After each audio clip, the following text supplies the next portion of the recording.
این شعبده‌باز رو ببینید، ذهن داور مسابقه رو میخونه و تصویر فردی که داور راجبش فکر میکرد رو بهش نشون میده. اما چطور امکان داره؟ در ابتدا شعبده‌باز یه دفترچه با اسامی سلبریتی‌ها تو دستش داره. به داور میگه بازش کن و اسم اون سلبریتی رو به خاطر بسپار. بعدم دفترچه رو پرت کن روی استیج. حالا انگشتت رو بزن به پیشونی من تا افکارت به ذهن من انتقال پیدا کنه. بعد شروع میکنه به ساخت یه اوریگامی از چهره اون سلبریتی. و در آخر وقتی داور میگه اسمش دیوید بکام بود، شعبده‌باز تصویرش رو به همه نشون میده. راز کارش اینجاست که انتخاب شدن دیوید بکام شانسی نبوده و این برمیگرده به دفترچه‌ای که شعبده‌باز ازش استفاده کرد. به این دفترچه‌ها میگن اسونگالی نوتبوک. برگ‌های این دفترچه یکی در میون به دو شکل کوتاه و بلند هستند. برگ‌های کوتاه همگی نوشته یکسانی دارن ولی برگ‌های بلندتر همگی نوشته متفاوتی دارن. از این روش برای حقه‌های ذهن‌خوانی مختلف استفاده میشه. همونطور که گفتم ساختار این دفترچه به این صورته که برگ کوتاه و بلند داریم. البته برگ‌های کوتاه که میگیم مقدار بسیار کمی طولشون کوتاه‌تره و همین خاطره که حاضرین متوجه نمیشن. در واقع شیوه متفاوت ورق زدن دفترچه در دو حالت تعیین میکنه که برگ‌های کوتاه که همشون یکسان هستن رو ببینیم یا برگ‌های بلند که گفتیم متفاوت هستن نسبت به هم دیگه.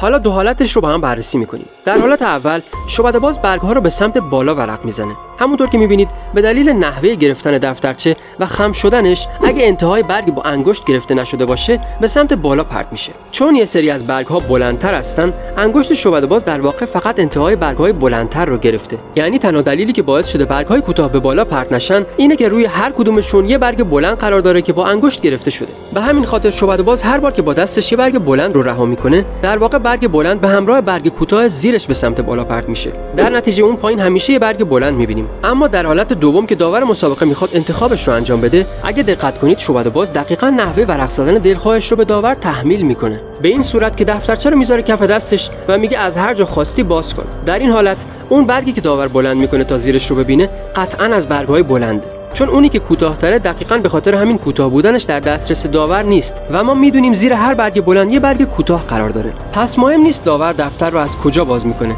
در تمام حالات برگی بلند رو به بالا میبره و برگ کوتاه با نوشته یکسان که زیرش بوده رو خواهد دید. این روش روی دسته‌های کارت هم قابل اجراست و همونطور که میبینید کارت‌های یکسان چند میلیمتر کوتاه‌ترن و بین کارت‌های بلندتر قرار گرفتن. این حقه رو به روش‌های زیادی میشه انجام داد و بستگی به خلاقیت خود شعبده‌باز داره.